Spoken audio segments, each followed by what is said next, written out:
जाली डॉक्यूमेंट का खेल एक बार फिर उजागर हुआ है। कभी फर्जी डॉक्टर तो अब फर्जी जाति प्रमाण पत्र बनवाकर शासकीय नौकरी हासिल करने वालों की लंबी फेहरिस्त सामने आ रही है। अब सवाल यहाँ यह है, क्या दमोह में नौकरी हासिल करने के लिए अब योग्यता नहीं, जुगाड़ और जालसाजी चाहिए? तो चलिए आपको बताते हैं पूरा मामला। बता दें कि दमोह कलेक्ट्रेट की इमारत के भीतर गोरख धंधा चल रहा है, जहां फर्जी जाति प्रमाण पत्र बनवाकर भू राजस्व विभाग में कर्मचारी नौकरी करता पाया गया। अरविंद मुड़ा ने बताया कि मेरा भाई खुद मुड़ा है, लेकिन उसने आदिवासी मुंडा जाति का फर्जी प्रमाण पत्र बनवाकर नौकरी हासिल की है और वह कलेक्ट्रेट में भू राजस्व विभाग दमोह में कंप्यूटर ऑपरेटर के पद पर कार्यरत है। इतना ही नहीं, इसी परिवार की बहन जबलपुर के पाटन में सीएमओ के पद पर कार्यरत है और आरोप है कि उसने भी फर्जी प्रमाण पत्रों का सहारा लिया है। भाई बहन दोनों सरकारी सिस्टम को गच्चा देकर आदिवासी वर्ग का फायदा उठा रहे हैं। सर, मैं अभी वो कलेक्ट्रेट से आया हूँ। मैंने अपने भैया की जांच निकलवाई थी कागजों में, तो वो फर्जी तरीके से नौकरी कर रहे हैं। मेरे बड़े भाई हैं, बड़े पापा के लड़के, उनकी मैंने कलेक्ट्रेट में जांच लगाई है। मेरी वहाँ पे कोई सुनवाई नहीं हो रही है। कैसी जांच, क्या है पूरा मामला? मैंने उनसे उनकी प्रमाण पत्र मांगा है कि मुझे उनका प्रमाण पत्र दिया जाए। मुझे अपने बच्चों का बनवाना था, तो 1 साल से मैं घूम रहा हूँ, प्रयास कर रहा हूँ कि मुझे कोई बता दे कि यार ऐसे बनेगा प्रमाण पत्र। क्या बनवाना चाह रहे थे आप? प्रमाण पत्र, जाति प्रमाण पत्र बनवाना था मुझे बच्चों का। तो वो एसटी वाला बनवाना था। हम लोग ओबीसी में आते हैं। मेरे बड़े पापा का लड़का का है एसटी का, वो नौकरी कर रहा है और हम लोग का बना नहीं रहे। उसी कारण मैंने कलेक्ट्रेट में जांच लगाई थी उसकी आवेदन। तो सर ने बोला इसकी जांच चल रही है, लेकिन कम से कम 1 साल से मैं घूम रहा हूँ, कोई जांच हो नहीं रही अभी तक। क्या शिकायत क्या है? शिकायत यही है कि भाई जब इसका प्रमाण पत्र बनाया तो हम लोग का क्यों नहीं बना रहे? वो फर्जी प्रमाण पत्र बनवा के नौकरी कर रहा है, तो भाई हम लोग का ही बनाओ प्रमाण पत्र। तो उन्होंने बोल दिया नहीं, तुम लोग का नहीं बनेगा, तुम लोग ओबीसी में आते हो। मैंने बोला उसका कैसे बन गया? तो कह रहे नहीं, तुम बहस कर रहे हो, तुम जाओ यहाँ से। तो आपका वो भाई है जो जॉब कर रहा है? मेरे बड़े पापा का लड़का है। तो कहाँ पर जॉब करते हैं? वो यहीं जबलपुर नाका कलेक्ट्रेट में जॉब करता है, कंप्यूटर ऑपरेटर है, भू अभिलेख में। क्या नाम? जयदीप सिंह लिखता है, जयदीप। वहीं राजेश कुमार रजक ने बताया कि हमारी जाति कुछ जिलों में अनुसूचित है, कुछ में नहीं, लेकिन कुछ लोग इसका गलत फायदा उठा रहे हैं। यह साफ धोखाधड़ी है। हम राजेश रजक है। मैं इसलिए आया हूँ क्योंकि मैं रजक समाज से हूँ। ऑल इंडिया में हमारी समाज हरिजन में आती है। एमपी में भी 3 जिलों में हरिजनों में अनुसूचित जाति में आते हैं, लेकिन शेष प्रदेश के शेष जिलों में हम लोग पिछड़ा वर्ग में आते हैं। इससे क्या है कि हमारी समाज बहुत पिछड़ रही है। पैतृक काम कोई करना नहीं चाहते, बहुत ज्यादा बेरोजगारी हो रही है। मेरे खुद 2 बच्चे बीए वगैरह करे हैं, बीएससी फाइनल किए हुए हैं और बेरोजगार। और वहीं दूसरी ओर यहाँ मुंडा जाति के व्यक्ति होके मुंडा जाति का सर्टिफिकेट बना के अनुसूचित जाति का लाभ ले रहे हैं। जैसे जबलपुर में है विक्रम सिंह, फैक्ट्री में सर्विस कर रहे हैं, व्हीकल फैक्ट्री में। पाटन में कोई जयश्री मुंडा है, वो भी बेनिफिट ले रही है। दमोह में भी कुछ कर्मचारी हैं, जयदीप कर वगैरह। लेकिन हमारे साथ माने न्याय नहीं हो रहा। पूरी समाज हमारी आक्रोशित है। ये तो फर्जी सर्टिफिकेट पे नौकरी कर रहे हैं। हाँ, तो उनकी शिकायत की है कलेक्टर पे, क्या कहना है? कलेक्टर साहब ने बहुत अच्छा सहयोग किया है और उन्होंने आश्वासन दिया है तत्काल कि हम इसकी जांच कराएंगे और कार्रवाई करेंगे, ऐसा उन्होंने बोला। वहीं एडवोकेट गजेंद्र चौबे ने इस मामले में जानकारी देते हुए बताया कि शासन को इसकी निष्पक्ष जांच करनी चाहिए, वरना यह फर्जीवाड़ा बढ़ता ही जाएगा। दमोह से लेकर जबलपुर तक फैला यह फर्जीवाड़ा प्रशासन की आंखों के सामने हो रहा है और अधिकारी अनजान बनने की कोशिश कर रहे हैं। राजेंद्र सिंह जी हमारे साथ, राजेंद्र रजक जी आए, राजेश रजक जी आए। उनने ये बताया कि हम सारे भारतवर्ष में दमोह जिले के कुछ जिलों को छोड़ के सब जगह अनुसूचित उसमें ओबीसी में आते, अनुसूचित जाति में आते हैं, परंतु उनको ये लाभ नहीं दिया जा रहा था। जबकि दमोह जिले में एक मुंडा जाति होती है। मुंडा जाति को अंग्रेजी को अपभ्रंशित करते हुए शब्द का प्रयोग करते हुए मुंडा को मुंडा लिखा और मुंडा जाति का लाभ लेते हुए बड़े बड़े पदों पर लोग पहुंच गए, जिसके प्रमाण पत्र जारी किए गए। सरकार की तरफ से जारी किया गया था कि दमोह जिले में मुंडा जाति के लोग हैं, मुंडा जाति के लोग नहीं है। फिर भी मुंडा जाति का लाभ दिया गया और मुंडा जाति के नाम पे उनने अपना अनुसूचित जनजाति का लाभ लेके बड़े बड़े पदों पर पहुंचने का काम किया, जिसकी शिकायतें हम लोगों ने की। और इसके माध्यम से ये बात की मांग की गई कि जब किसी व्यक्ति को ये लाभ दिया जा सकता है, तो हम पात्र होने के बाद हमको लाभ क्यों नहीं, हम पात्र हैं, हमें ये लाभ दिया जाना चाहिए। इसके संबंध में इन्हें उसके प्रमाण पत्रों की सूची भी लगाई और प्रमाण पत्रों में स्पष्ट रूप से लेख था कि दमोह जिले में शासन द्वारा जारी किया एक कागज जिसमें लिखा था कि दमोह जिले में मुड़ा जाति है, मुंडा जाति के लोग नहीं पाए जाते हैं, जिसको अंग्रेजी में उन्होंने लिखा था MUNDA मुंडा और MURHA मोरा। ये दोनों जातियां, मोरा है जो ओबीसी में आती है परंतु मुंडा कायम में आती है।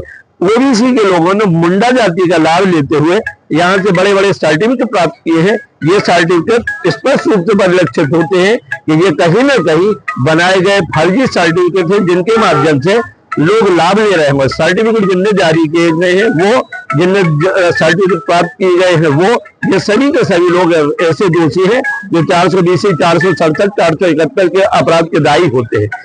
शासन द्वारा मांग की, राजेश जी के द्वारा मांग की, या तो हमें लाभ दिया जाए या उनके विरुद्ध कार्रवाई की जाए।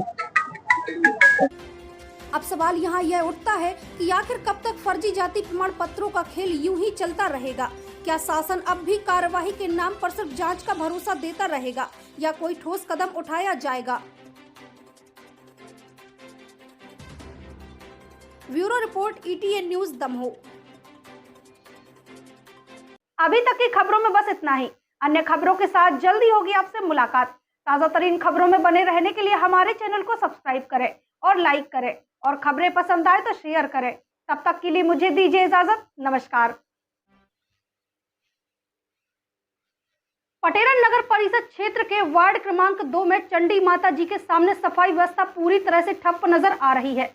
स्थानीय निवासियों का आरोप है कि पिछले कई दिनों से यहां नगर परिषद के सफाई कर्मचारी सफाई कार्य करने नहीं आ रहे, जिससे इलाके में गंदगी का अंबार लगा हुआ है। बता दें कि वार्ड वासियों ने कई बार नगर परिषद को इस समस्या की जानकारी दी। नागरिकों का कहना है कि जब उन्होंने शिकायत दर्ज करवाई तो परिषद के अधिकारियों ने जल्द ही सफाई करवाने का आश्वासन दिया था, लेकिन आज दिनांक तक स्थिति जस की तस बनी हुई है। वहीं गंदगी के कारण क्षेत्र में मच्छरों और बीमारियों का खतरा बढ़ता जा रहा है, जिससे लोगों में गहरी नाराजगी है। नागरिकों ने चेतावनी दी है कि यदि जल्द ही सफाई कार्य नहीं करवाया गया तो वे उग्र आंदोलन के लिए मजबूर होंगे। बता दें कि नगर परिषद पटेरा से इस विषय पर अब तक कोई ठोस प्रतिक्रिया नहीं आई है। स्थानीय लोगों ने प्रशासन से शीघ्र कार्यवाही की मांग की है ताकि स्वच्छता बनी रहे और नागरिकों को राहत मिल सके।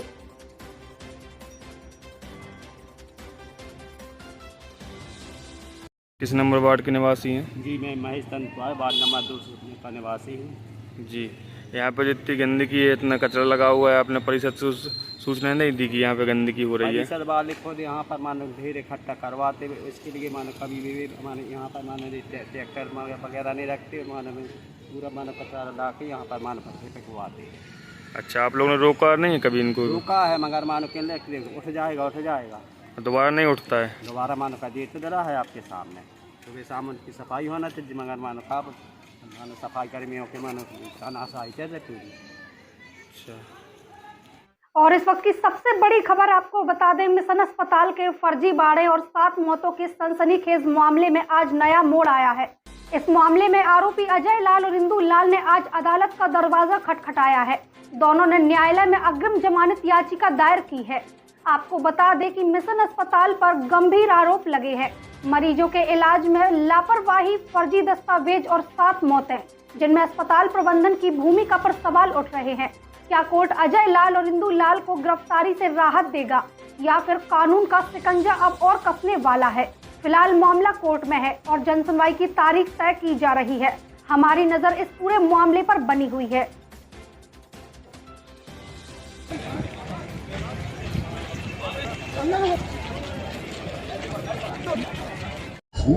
सर, आज आपने क्लाइंट पेश हुए हैं, आप भी उनकी तरफ से आए हैं, क्या कुछ दलील रखी है आपने, क्या हुआ जाना? आज फिर पुलिस प्रशासन द्वारा उनको 1 दिन की रिमांड पे भेजे जाने का आदेश दिया गया। माननीय न्यायालय ने उसको स्वीकार किया है। हमने आज क्लाइंट से सेक्शन 483 का आवेदन साइन करवाया है, जिसको हम सेशंस कोर्ट में फाइल करेंगे नेक्स्ट वर्किंग डे पे। मेरे क्लाइंट का अपने बचाव पक्ष में बस यही कहना है कि जो भी दस्तावेज उन्होंने पेश किए हैं पुलिस प्रशासन को, वो असली हैं, सही हैं उनको किसी न किसी एक साजिश के चलते हुए उनको फंसाया जा रहा है। सर जमानत के लिए कब ट्राई करेंगे? नेक्स्ट वर्किंग डे में हम फाइल करेंगे क्योंकि आज समय निकल चुका है। क्या लगता है कि जो अभी तक न्यायालय के समक्ष वाली द्वारा पेश किया मेरे गया क्लाइंट का कहना है उन्होंने जो भी दस्तावेज पेश एक किए दिन की पुलिस रिमांड की मांग की गई थी, जो माननीय न्यायालय द्वारा उसमें किसी भी तरीके की फर्जीवाड़ा थाना कोतवाली के तर्कों से सहमत होकर और पुनः एक दिन का दोनों ही काम सही है, लेकिन नरेंद्र बिका में क्योंकि इसमें अभी भी आरोपी को कुछ उन्होंने 2017 में बदलकर दस्तावेज जो जॉन से कायम जब्त किए। इस बारे में अभी मुझे कोई जानकारी डेटा है उसके संबंध में। और इस वक्त की सबसे बड़ी खबर आपको बता दें, मिशन अस्पताल के फर्जी बाड़े और 7 मौतों के सनसनीखेज मामले में आज नया मोड़ आया है। इस मामले में आरोपी अजय लाल और इंदु लाल ने आज अदालत का दरवाजा खटखटाया है। दोनों ने न्यायालय में अग्रिम जमानत याचिका दायर की है। आपको बता दें कि मिशन अस्पताल पर गंभीर आरोप लगे हैं। मरीजों के इलाज में लापरवाही, फर्जी दस्तावेज और 7 मौतें, जिनमें अस्पताल प्रबंधन की भूमिका पर सवाल उठ रहे हैं। क्या कोर्ट अजय लाल और इंदु लाल को गिरफ्तारी से राहत देगा या फिर कानून का शिकंजा अब और कसने वाला है? फिलहाल मामला कोर्ट में है और जनसुनवाई की तारीख तय की जा रही है। हमारी नजर इस पूरे मामले पर बनी हुई है।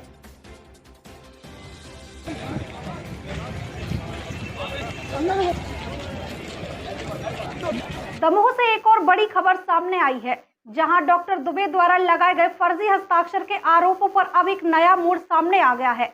वहीं अब एक ऐसा वीडियो सोशल मीडिया पर वायरल हो रहा है जिसने पुलिस जांच और सियासी गलियारों में हलचल मचा दी है। तो चलिए आपको बताते हैं पूरा मामला। दरअसल ये वही डॉक्टर दुबे हैं जिन्होंने हाल ही में कैथ लैब के उद्घाटन को लेकर दस्तावेजों पर फर्जी हस्ताक्षर के आरोप लगाए थे। लेकिन अब एक वीडियो इन दिनों सोशल मीडिया पर वायरल हो रहा है जिसने प्रशासनिक महकमे में हलचल मचा दी है। बता दें कि मिशनरी द्वारा संचालित मिशन अस्पताल में डॉक्टर एन जॉन उर्फ नरेंद्र विक्रमादित्य यादव अपने आप को कार्डियोलॉजिस्ट बताकर लोगों का इलाज कर रहे थे, जिनमें करीब 15 लोगों की हार्ट सर्जरी की थी, जिनमें से 7 लोगों की मौत हो गई। इसके बाद कैथ लैब को सील किया गया और उसके दस्तावेजों की जांच कराई गई तो वह भी फर्जी पाए गए, जिसके बाद मिशन अस्पताल का लाइसेंस सस्पेंड कर दिया गया और 3 दिन का अल्टीमेटम जारी कर कहा गया कि मिशन अस्पताल में भर्ती मरीजों को 3 दिवस के अंदर जिला अस्पताल में दाखिल किया जाए। वहीं अब इस मामले का एक और वीडियो इन दिनों सोशल मीडिया पर वायरल हो रहा है, जिसमें डॉक्टर दुबे ने पहले अपने लिखित बयान में कहा था कि वह ना तो इंस्टॉलेशन के समय मौजूद थे और ना ही उद्घाटन के वक्त। अब सवाल यहाँ यह उठता है, क्या डॉक्टर दुबे ने जांच में झूठ बोला था? क्या वायरल वीडियो को पुलिस जांच में शामिल किया जाएगा? अगर वीडियो असली है तो डॉक्टर दुबे के बयान का क्या होगा? वहीं अब इस पूरे मामले में अब कई सवाल खड़े हो गए हैं। क्या डॉक्टर दुबे की भूमिका संदेह के घेरे में है? क्या यह वीडियो जांच का रुख बदल देगा? ETN न्यूज की टीम इस मामले पर लगातार नजर बनाए हुए है। हम जल्द ही आपको पुलिस और स्वास्थ्य विभाग की प्रतिक्रिया भी दिखाएंगे। जिले के वासियों के लिए क्या बड़ी उपलब्धि हासिल हुई है? जी, मैं doctor Akhilesh Dubey, intervention cardiologist. मैं आज यहाँ एक दमोह के मिशन हॉस्पिटल में एक नई सुविधा का प्रारंभ हुआ है, उसके बारे में बताना चाहूँगा कि आज दमोह में मिशन हॉस्पिटल में श्री अजय लाल जी के और मिसेज लाल के अथक प्रयास से बहुत दिनों से जो वो प्रयासरत रहे हैं कि हृदय संबंधित रोगों के मरीजों के लिए विशेष सुविधा का आज यहाँ पे शुभारंभ किया गया है। यहाँ पे कैथ लैब का इंस्टॉलेशन किया गया है और कैथ लैब से आज पहला केस यहाँ पे किया गया है एंजियोग्राफी का। तो अब मैं यहाँ बुंदेलखंड की जनता को और दमोह की जनता को ये बताना चाहूँगा कि अब आपके शहर में ही हृदय रोगों के सभी इलाज, जिसमें कि angiography, angioplasty, valve procedure, pacemaker इत्यादि सभी सुविधाएं आज दमोह के मिशन हॉस्पिटल में उपलब्ध हैं। और सबसे बड़ी बात है कि चूंकि ये मिशन का अस्पताल होने के नाते यहाँ पे जो भी सुविधाएं उपलब्ध रहेंगी आसपास के शहरों जैसे जबलपुर, भोपाल या नागपुर से कम 30 से 40% कम रेट पे ये सुविधाएं यहाँ पे उपलब्ध रहेंगी। तो मैं बहुत बहुत धन्यवाद देना चाहूँगा हमारे जो समाज सेवी श्री अजय लाल जी का और मिसेज लाल का, जिन्होंने बुंदेलखंड की जनता को इतनी बड़ी सौगात दी। और सबसे बड़ी बात यहाँ मैं बताना चाहूंगा, जो कैथ लैब का इंस्टॉलेशन किया गया है वो फिलिप्स की कैथ लैब है, जो आधुनिकतम कैथ लैब है। और ऐसी कैथ लैब पूरे मध्य प्रदेश में ये पहली कैथ लैब है जो इतनी आधुनिक है। इसके अलावा ऐसी कैथ लैब अभी मध्य प्रदेश में किसी भी अस्पताल में उपस्थित नहीं है। तो सबसे लेटेस्ट वर्जन और सबसे हाईएस्ट मॉडल है ये कैथ लैब का, जो आज दमोह की जनता को सौगात के रूप में मिशन अस्पताल ने दिया है। तो मैं जनता से भी अपील करना चाहूंगा कि यहाँ पे आके और अपने हृदय संबंधित सभी चेकअप, और जिसको एंजियोग्राफी, एंजियोप्लास्टी या बाईपास सर्जरी या पेसमेकर जैसे सुविधाओं की जरूरत हो, या आपके फिजिशियन ने, आपके जनरल प्रैक्टिशनर ने आपको एडवाइस किया हो, तो आप आके यहाँ हमसे संपर्क करें। यहाँ हमारी 4 कार्डियोलॉजिस्ट की टीम समय समय पर जबलपुर से विजिट करती रहेगी। गैलेक्सी हॉस्पिटल से हम लोग यहाँ पे आते रहेंगे और अपनी सेवाएं यहाँ पे देते रहेंगे अनवरत। सर, और की कितने जिलों में है आसपास हमारे बुंदेलखंड और सागर संभाग? देखिए, सागर में ये सुविधा उपलब्ध है, लेकिन वहाँ पे चूंकि अभी बहुत ही आरंभिक स्टेज पे है कैथ लैब और फैसिलिटीज के माध्यम। अगर हम तुलना करते हैं तो हमारे दमोह में अभी जो हमने स्टार्ट किया वो उससे कहीं ऊपर है। और अगर आप बात करें टीकमगढ़, पन्ना, छतरपुर, इन सभी जिलों में ये सुविधाएं उपलब्ध नहीं है। वहाँ के मरीज आज भी पहले दमोह आते हैं या कटनी जाते हैं, उसके बाद फिर वो जबलपुर या नागपुर की ओर पलायन करते हैं। तो मैं उन सब लोगों से आग्रह करूंगा कि अभी आपके जिले दमोह में, शहर दमोह में ये सुविधा मिशन अस्पताल में उपलब्ध है और बहुत कम रेट्स पे है, बहुत कम पैसे पे ये सुविधाएं उपलब्ध हैं। तो ये जबलपुर की जनता और बुंदेलखंड की जनता के लिए बहुत बड़ी सौगात है। अभी तक की खबरों में बस इतना ही। अन्य खबरों के साथ जल्दी होगी आपसे मुलाकात। ताज़ा तरीन खबरों में बने रहने के लिए हमारे चैनल को सब्सक्राइब करें और लाइक करें, और खबरें पसंद आए तो शेयर करें। तब तक के लिए मुझे दीजिए इजाजत। नमस्कार।